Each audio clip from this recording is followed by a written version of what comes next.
السلام عليكم ورحمة الله وبركاته. معاكم عماد، وهنتكلم النهاردة عن خطوات عمل مرتجع بضاعة في برنامج الساب، وهنجرب مع بعض كيفية استخدام حركتي 161 و 122 لعمل مرتجع لبضاعة تم استلامها على برنامج الساب. أولا هنعمل بيقول استلام بضاعة، وبعد كده هنرجع جزء منها كمرتجعات باستخدام حركتي 122 و 161. أولا هنعمل بيو استلام بضاعة يمين ثواني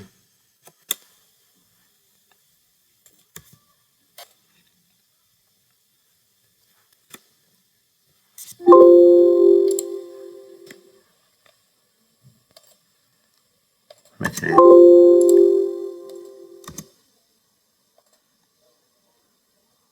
كمية سعر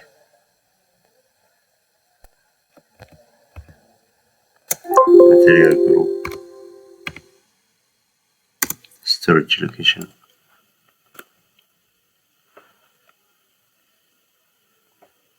تمام.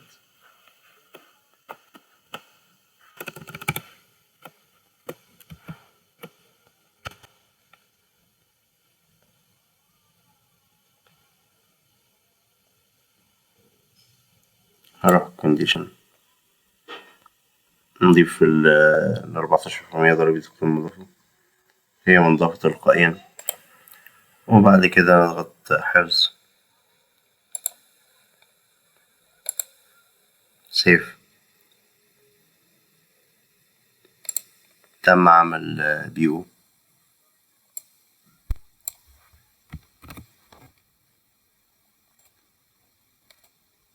هنفتح شاشة ميجو لعمل استلام البيو. هنختار جود ريسيت purchase order، وبعد كده كنترول بي انتر، وهنسجل رقم delivery note والهيدر تكست،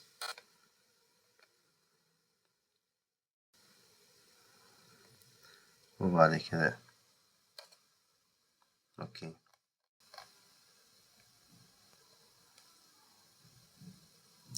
نضغط بوست للاستلام. الفترة مغلقة، والفترة المفتوحة هي شهر 9 سنة 24.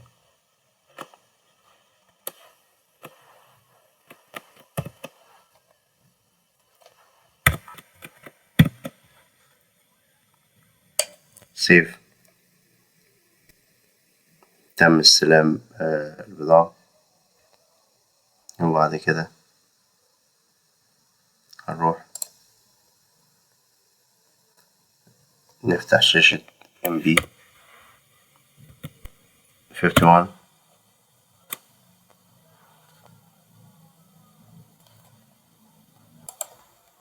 ونستخدم تيكود MB 51 للتأكد من استلام البضاعة بالمخازن.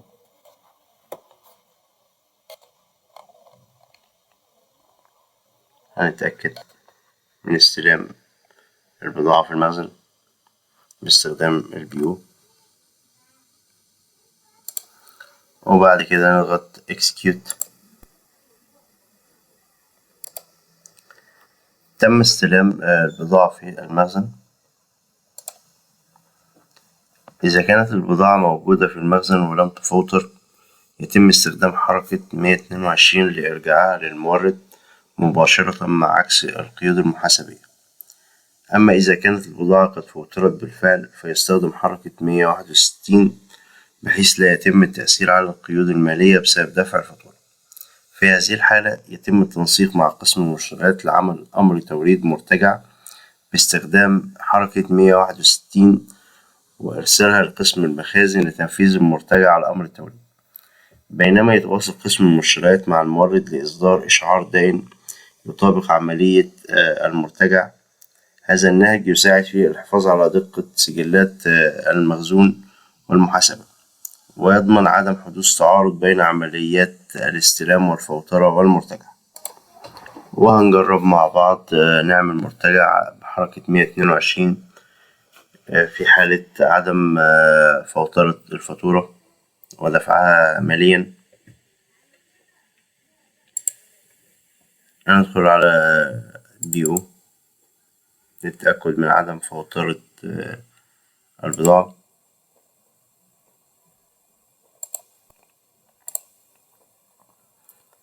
البضاعة مستلمة فقط.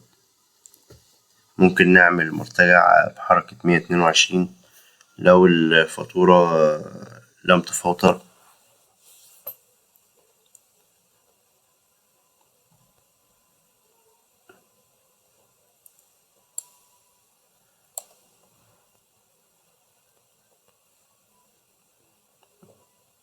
هناخد ماتيريال دوكيمنت، ده اللي هنعمل بيه المرتجع بحركة 122. هنفتح سيشن جديد.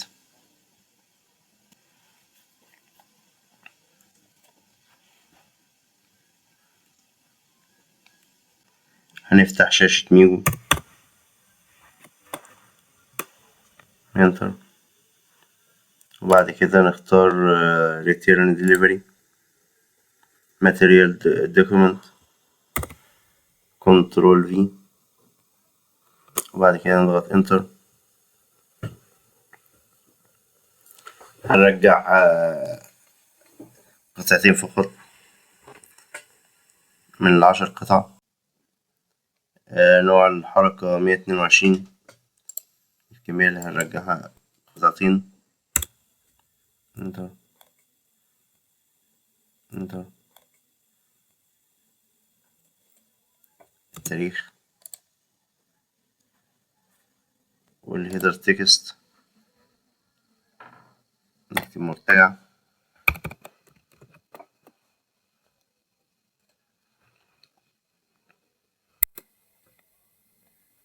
وبعد كده نضغط بوست، نختار ايتم، اوكي، بوست. قال لنا دخل سبب المرتجع.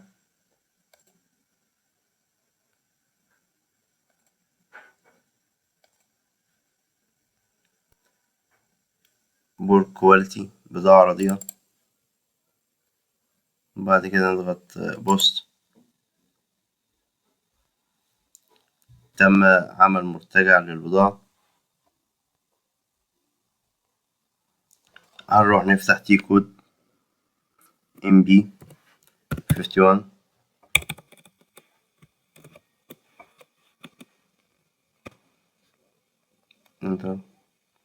هندخل الفندور والبيو، وبعد كده نضغط execute. تم عمل مرتجع على حركة 122 في حالة عدم فوترة البضاعة. بعد كده هنفوتر الفاتورة بعدد 8 قطع.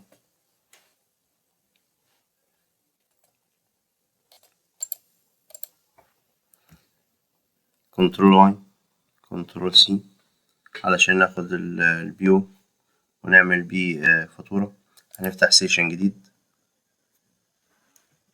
نفتح شاشة ميرو لعمل فوترة للبضاعة. هنختار ترانزاكشن انفويس،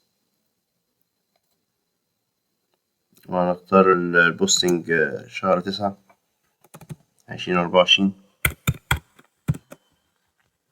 الدوكومنت نفس الكلام. ريفرنس بتاع الفاتورة أو رقم الفاتورة.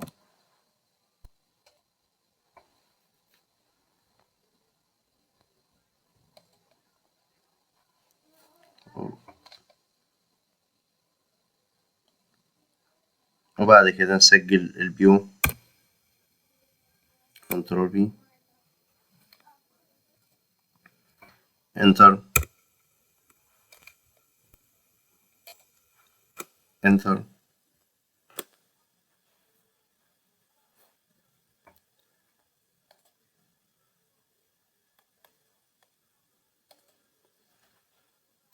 اختار دوكيمنت تايب ار اي.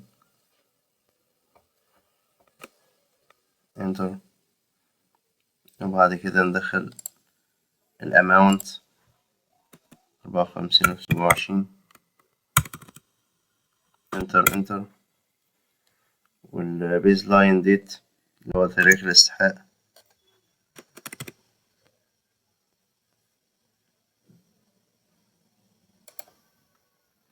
وبعد كده نعمل سيميوليت.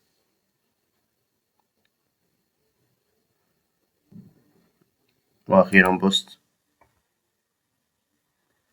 تم فوترة البضاعة. هنتأكد من فوترة البضاعة الموجودة في المخازن. استلمنا 10 قطع، رجعنا منهم 2 قبل الفوترة، وبعد كده فوترنا 8. هنتأكد من فوترة 8. استلمنا 10، رجعنا 2، بقي 8. انفويس ريسيت احنا فوترنا 8. يبقى كده تمت فوترة البضاعة المستلمة وعمل مرتجع على حركة 122. في حالة الفوترة رجعت البضاعة للمورد 3 قطع، والمورد جاب إشعار دائن ب3 قطع. هنروح على حركة 161، نفتح سيشن جديد وهنعمل بيو من قبل إدارة المشتريات ME21N.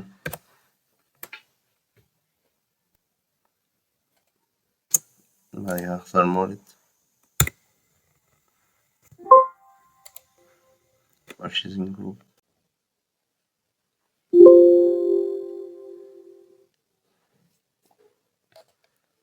نفس الماتيريال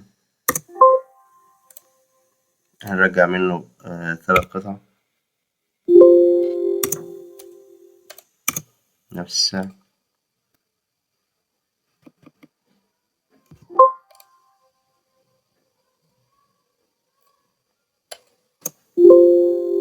والستورج لوكيشن، ونعمل علامة صح قدام الرو بتاع الايتم اللي احنا عاوزين نرجعه. وبعد كده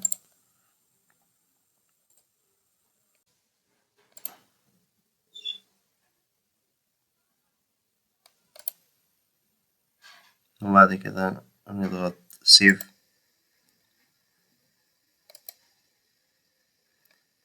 تم عمل بيو ريتيرن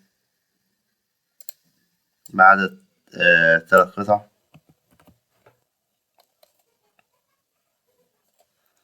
بعد كده نفتح شاشة ميجو لاستلام لعمل مرتجع ل3 قطع. بعد كده نختار جودز ريسيت purchase order. وبعد كده ندخل بيو ريتيرن اللي احنا مسجلينه عدد 3 قطع. نوع الحركة 161. وبعد كده اوكي. الدليفري نوت مرتجع.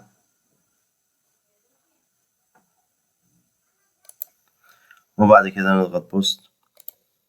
ظهر لنا رسالة إن الفترة المفتوحة هي شهر 8 و9 فقط. هنعدل الدوكيمنت ديت والبوستنج ديت 9/9/24 9/9/24.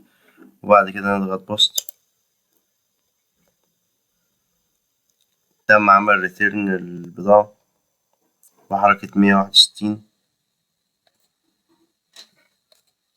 هنروح لشاشة MB51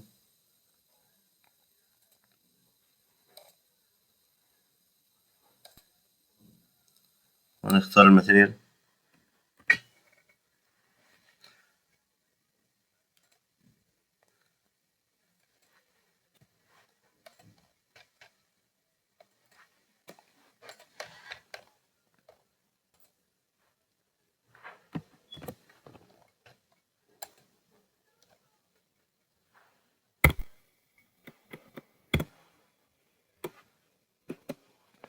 تاريخ، وبعد كده نضغط execute.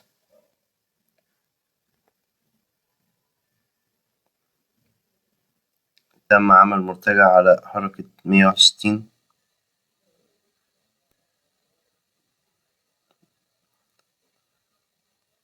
لعدد 3 قطع.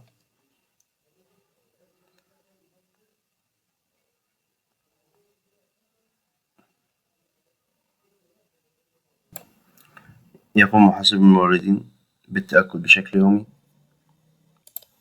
من حركة 161.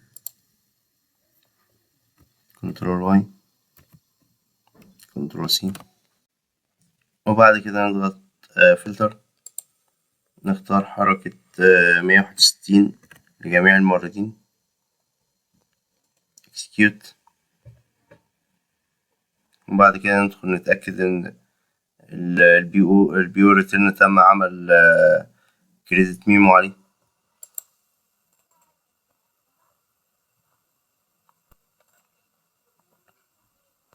تم عمل مرتجع فقط في المخازن ولم يتم عمل مرتجع مالي. هنروح على شاشة ميرو نعمل مرتجع للبضاعة اللي تم ارتجاعها وعمل بيو ريتيرن لها.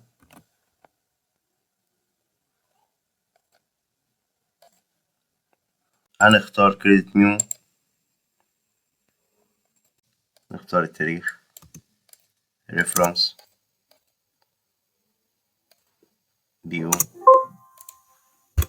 انتر انتر انتر،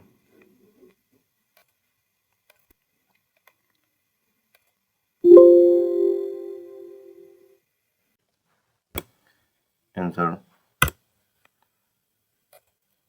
وبعد كده نختار البيز لاين ديت، تاريخ الاستحالة،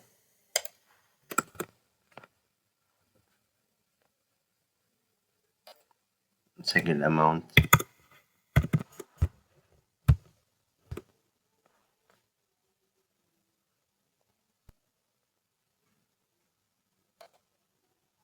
سيميوليت، بوست، وبعد كده نتأكد إنه تم عمل مرتجع للبضاعة في المخازن وتم عمل كريدت ميمو بشكل مالي. وبكده نكون رجعنا البضاعة للمورد عن طريق عمل إشعار دائم للبضاعة وتم إرجاعها في المخازن. وبكده نكون اتعلمنا كيفية عمل مرتجع بحركتي 122 و 161. وشكرا لكم.